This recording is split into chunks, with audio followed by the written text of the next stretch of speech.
Buddy, today reacting to Sodor Shorts strike. I want to bring up why there's been so many Sodor Shorts requests lately. It is no mystery. But this is all me. Cause when I get ready to start a YouTube video, I'll look at the requests in the comments. When I don't have any requests, I try to think of an idea on my own. So that's why there's been so many Sodor Shorts lately. I haven't gotten a lot of requests as of late, and for some reason, when someone does leave a request, it gets deleted, and I don't know why. I don't know why it's doing this, so now you all know why this is doing this. Skip the intro, because I kind of don't want to see the intro. I've seen the intro way too many times to know, that's what it's about. But anyways, yes, it's me. I do not own Thomas and Friends. Mattel owns everything, and let's... hang on a minute. Okay. Let's get this show on the road. And where's the button? There. Are the stories of Sodor. Sorry if I look at other stuff. I have a lot to do today, especially since I work this evening. So, trying to get as much done as I can. Okay, I don't mind the intro, but sometimes it's like, really?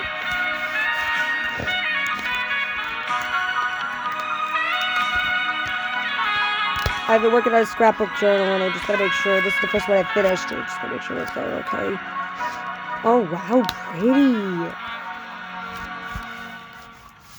Every wise employer knows that if you want your business to be successful, you need to keep your workers happy and to listen to them when they have grievances. Well, yeah. But it seems the owner of the Marston Heights coal mine, Franklin Merv, was oblivious to this tidbit of common sense. And on September 21st, 1938, his workers went on strike. Of course they did. Naturally, this was bad news for the island, especially since Mr. Merv was a notoriously stubborn man. How stubborn Every was meeting he? he held with union officials went nowhere. As a consequence, the strike dragged on for weeks, with some of the more irate workers taking matters into their own hands. However, the island was not completely without recourse and turned to the Mid-Sodor Railway to supply it with coal. But, despite the best efforts of its engines, who almost exclusively ran coal trains throughout this time, it just wasn't enough. Reserves began drying up across Sodor. Many trains had to be cancelled because there were no engines who could pull them. The situation reached crisis proportions when Sodor Electric said it would have to employ rolling blackouts as it didn't have enough fuel to keep its turbines running. Oh, yeah. That was when the island's council finally stepped in and arranged for coal shipments to be imported from the mainland. Kate handled these shipments and made deliveries all across the island. She would later say an upside to the strike was that she got to see so much more of Sodor. And wherever she went, she was greeted warmly. More so by some than others. So what's this book you've been meaning to tell me about? It's called The Hobbit. It came out last year, Did he really just say and my The Hobbit? driver's been raving about it ever since. Oh yeah, I heard about that one. Said to be pretty good. But what's a hobbit? Apparently, it's a little person who lives in a hole beneath the earth. No, This that's one's not what a name is hobbit Bilbo is. Baggins, and he goes on this grand adventure with a group of dwarfs and a wizard to kill a dragon. Kill a dragon? That's a bit much for a so-called children's book, don't you think? No. A lot of children's books are like that when you think about it. You're certainly right there. Oh. My driver once told me about Little Red Riding Hood, Oh, and I couldn't believe what I was hearing. What kind of mother lets her daughter skip through the woods alone? And how can that same daughter not realize a wolf is impersonating her gran? Search me. But at the end of the day, I suppose it's all a bit of fun. I'll tell you what's not fun is me going more than a week without a washdown. I must look terrible. Rubbish. I'm sorry, You look lady as in lovely. from Lady, Thomas Really? and Friends, Magic of the Railroad. You think so? Really? Hello, Thomas. Hello, Kate. How are we on this bright and beautiful morning? Oh, Scarloey. Hello. What's the matter, Thomas? Oh, You've Scarloey. just saved him from an embarrassing situation. He has not. I've got nothing to be embarrassed about. Then answer this question. Do you really think I look lovely? I hope to hear your answer someday. Until then, have a good one, Thomas doesn't know handsome. what to say. He has no idea what to say about it.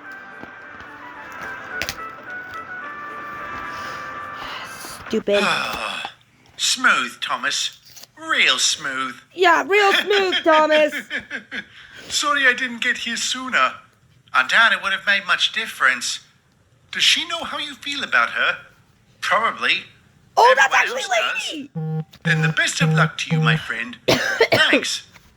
Anyway, how are things going with you? Well enough, considering the repercussions of the Marston Heights situation. I know what you mean.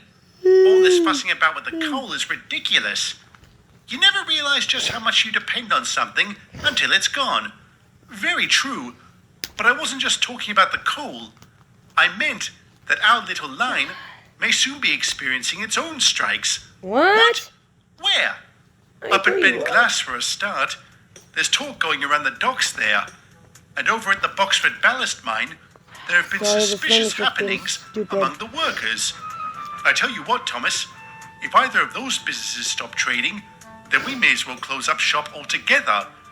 Oh, that's rough, mate. Mr. Starr was right. Strikes are like lightning. You never know where they're gonna hit. That was very true. And it came as an absolute shock when the dock workers at Knapford walked away from their jobs. With no one able to unload the ships, the harbour ground I to just a have so halt. much to do today. I'm trying to get Needless to everything say, done. we were absolutely frantic when this happened, as we lost the bulk of our goods traffic practically overnight. Furthermore, all shipping was redirected to Brendam, Of but our course it loss was. wasn't necessarily to the Middies' gain. They were buried under the weight of so much work and struggled to keep up. This left them exhausted and irritable. And rather than risk having his engines go on strike, Mr. Zorro reached out to Mr. Starr for help. Okay, just put that Before there for long, now until I can Middies fix and this. Nor'easters were once again working together, Actually, bustling up and down the branch and shunting trucks about the dockside. Of course, we weren't the only ones who had to work hard to keep the docks in order. 10 Cents had also been called in to help Drolan handle the many ships that were entering and leaving port. At first, they got along as well as the rest of us.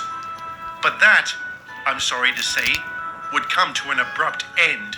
oh Okay, no. Wait a minute, you're is that all Terry the good. tugboat? Welcome to Sodor. Valamogal. Cool. They certainly get inventive when naming ships. What is that? Phew, it probably sounds as made up as it looks. Ahoy! 10 Cents! What are you doing? Getting a suntan. What do you think I'm doing? I'm bringing in whatever this ship is called. First, it is pronounced Valamogulis. Second, you have brought her in to the wrong berth. The Oh wrong no. berth? What are you on about? Schedule says she's for berth 4. Then why have you brought her in to berth 9? Berth 9? Are you serious? I am always serious when it comes to my work, 10 Cents. Oh, suffering stacks. Sorry. Suffering stacks? Really? Let's just get her out on the double. A naval tramper's meant to be docking here soon. Sorry, this thing's being There. completely stupid. Satisfied? Don't get snippy with me just because you made a mistake. If you had done a better job showing me around the place, I wouldn't Yeah. have made that mistake. Ah, fixed. Phew, I doubt that very much. But it doesn't matter now. There. Head on over to the munitions factory and... Hold up. Where do you get off ordering me about? I am the senior-most tug in the harbour. I can delegate. Well, go delegate to some other scrub. I've got work to do elsewhere. Phew, upstart wake washer. Rusty old tub. What's going on over there? Sounds Sorry, like 10 guys, there's Cents been and a lot Drolan going are on having a bit of a row. Oh, Aye. It seems sorry. 10 Cents made a wee blunder with that ship over there. Why 10 Cents? Drolan could have easily made the mistake. Drolan doesn't make mistakes. Oh, so he's perfect? He's a problem solver, Percy. You mean like what he did to Bulstrode? I heard about that. Didn't the Coast Guard have to get involved? Aye. and that disagreeable Hulk Yeah, that was doesn't taken away. sound... Problem Did you just say solved. disagreeable So, Hulk? Oh my smash them goodness. up or throw them aside. That's your solution to all problems, is it, Douglas? I must say, until I met you and Donald, I didn't think it was possible that twins could be so different from each other. Now don't you go mocking Donnie when he's not here to defend himself. I wasn't. Him, I like. And I'll be sure to tell him that next time I see him. Oh my goodness, yeah, Douglas, you shouldn't have done that. Ah, the nerve of that obnoxious green caterpillar. Too right. Did you I seriously can't just believe call him I a was green actually caterpillar? glad Okay, that's a when the new one. nor'easters showed up to help. Me neither. Phew. But I guess we all make mistakes. No, we make mistakes. You gotta learn how to adapt from it.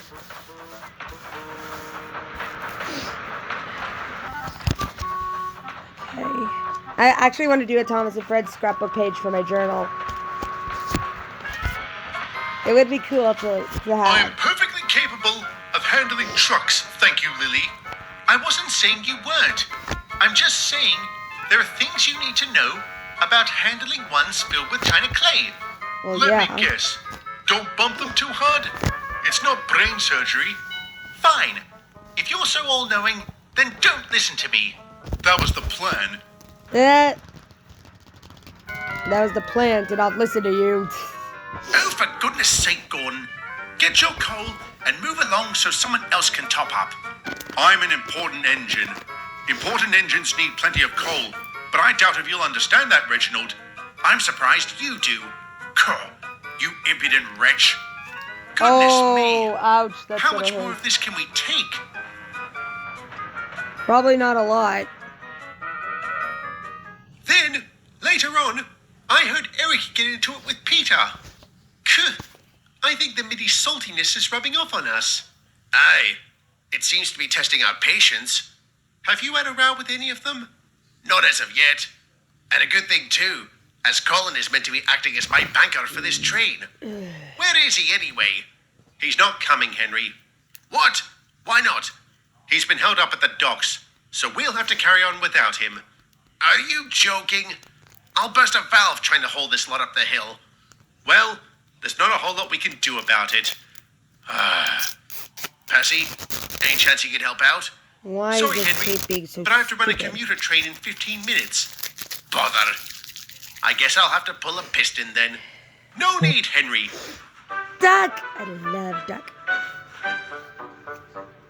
Hi there, fellas. How are you this evening? Duck! What are you doing here? You almost sound unhappy to see me, Percy. Of course I'm happy to see you. Just surprised.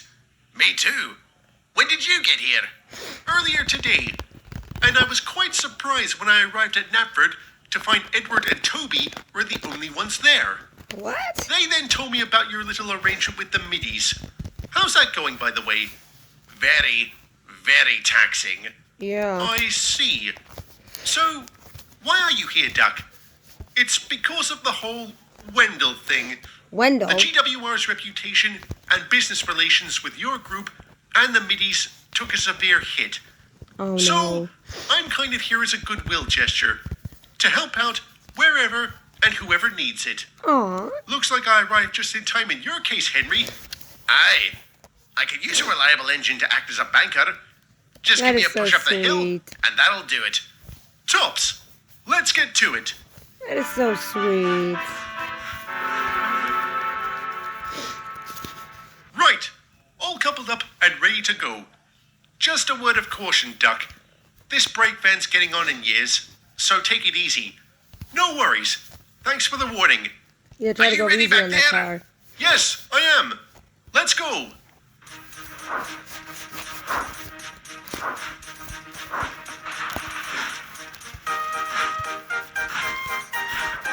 Yeah, you know what? That's it. After this, I'm doing a Thomas and Fred scrapbook page.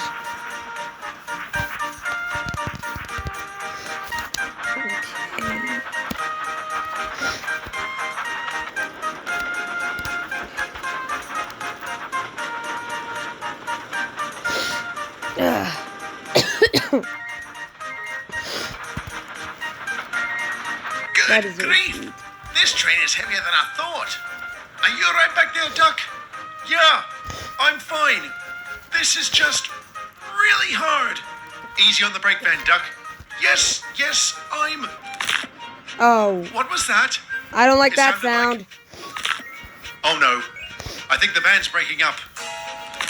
You think? Yeah, she's breaking up all right. Jump out! Great Scott! Oh no. What on earth? Duck, what's happening back there? Henry, you won't believe this. How'd the van break? I'm curious, Henry. Can you go a single day without getting into an accident? That depends. Can you go a single day without being obnoxious and vile? No. Wait, what? Didn't expect that, did you? Bother. You can be a bit more respectful, Diesel. We are helping you out, after all. Let's not pretend your motives are altruistic, James. You're only here because our director is paying yours. And if your group could handle the work, your director wouldn't have begged ours for assistance. Oh, the sausage speaks. What? Did he really just That's call it. Gordon a I've had sausage? enough.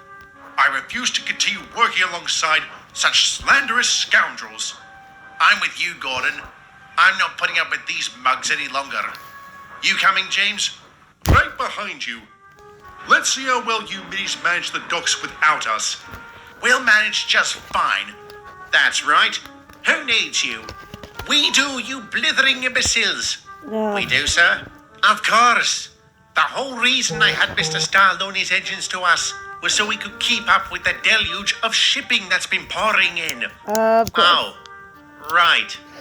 Sorry, sir. If it helps, sir, I heard the strike at Knapford could be over soon. Could is far from certain, Adam.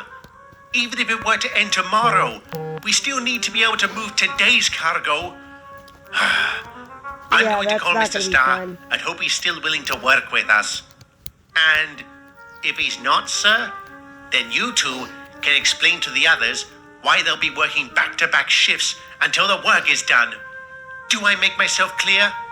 Yes, sir. Oh, that's gotta suck. Sometimes I wonder what I did in a previous life to deserve such incompetence.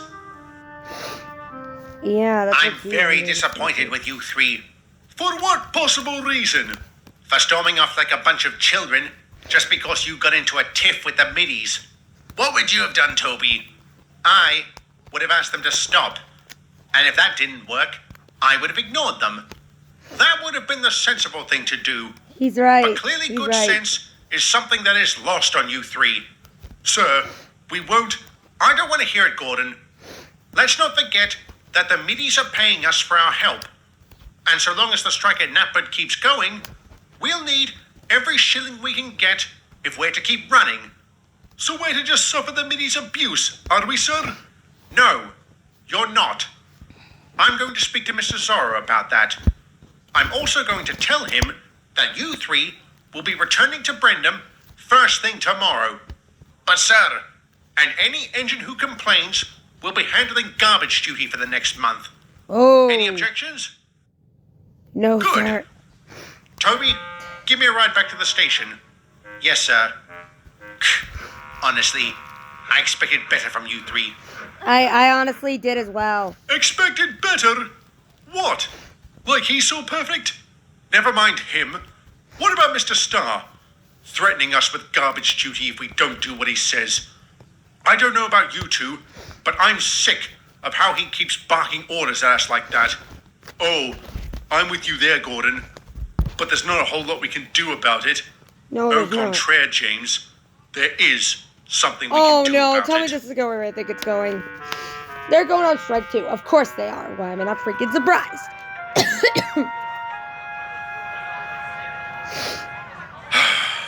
Where is Edward?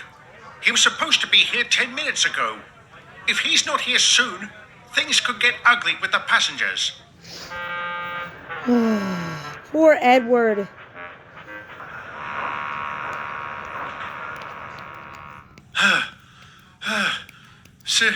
Sorry I'm late, sir. I got held up at the sheds. Held up at the sheds? Is that your way of saying you overslept, Edward? No, sir. I lost track of the time because I was trying to dissuade Gordon, Henry, and James from a very unwise course of action. Oh, don't tell me. We're on strike, Mr. Starr. Of course you are. This is no joke, sir. Do you see anybody laughing, Gordon? What's the problem? Being forced to work alongside engines who mock us despite our help. Not being allowed to voice any objection to such an arrangement. And being threatened with menial work if we do speak up. I mean, he's not wrong there. I'm sorry. Excuse me, sir? I'm sorry for that garbage duty remark I made yesterday. It was unprofessional. You have the right to voice your opinion. Were you expecting a fight, Gordon? We all were, sir. Pretty That's much. not the way I resolve business disputes. As for working with the middies, I was sincere when I said I would talk to Mr. Zorro about it. And I have. He has promised there will be no more insults from his crew. He and his engines are very grateful for the help we're providing. And going forward, I will refrain from using coercion to get you to obey my orders. Thank you very much, sir. Wow, that went a lot better than I Appreciate that. expected. All right. Now that's all settled. Would you three kindly make your way over to Brendam? I'm sure the middies are desperate for your help. And they most certainly were. When Gordon, Henry, and James arrived, they found Brendam in a state of disarray. Cargo lay on the quays, ships and passengers were delayed. Everyone was complaining about the shoddy state of Mr. Zorro's operations. When Gordon, Henry, and James arrived, they were practically greeted as heroes. Working together once again, the docks were quickly put back in order. This time, there wasn't a single antagonistic word between us engines. All the same, when the strike ended back at Knapford, we nor'easters couldn't get back there fast enough. Ooh, And a week later, Marston Heights was also back in business. good. Duck was invaluable in the days that followed the mine's reopening, delivering the coal wherever it was needed. I'm pleased to say that nobody gave him grief over his accident on Gordon's Hill. And I mean nobody. However, I am sorry to say that there were serious and unexpected consequences to that accident. But that is a story for another day. No freaking way. Okay, now I'm excited. I really want to see what happens next now. But yeah, guys, the only reason I pick these is when I don't get many requests. Plus, to the person who left that gaming video comment, I want you guys to know I have been thinking about it. I honestly have been thinking about it because one day I'm going to react to every single Thomas and Friends video, and one day it's just going to get to the point where I won't know what to do next. So my dad is teaching me how to make videos on the computer, even if it comes to gaming. So it is something I have wanted to try for a while, but when I tried the first 2 times, not a lot of people seemed interested. So, but yeah. Anyways, thank you for watching. This is KB101 signing out. Adios, everybody.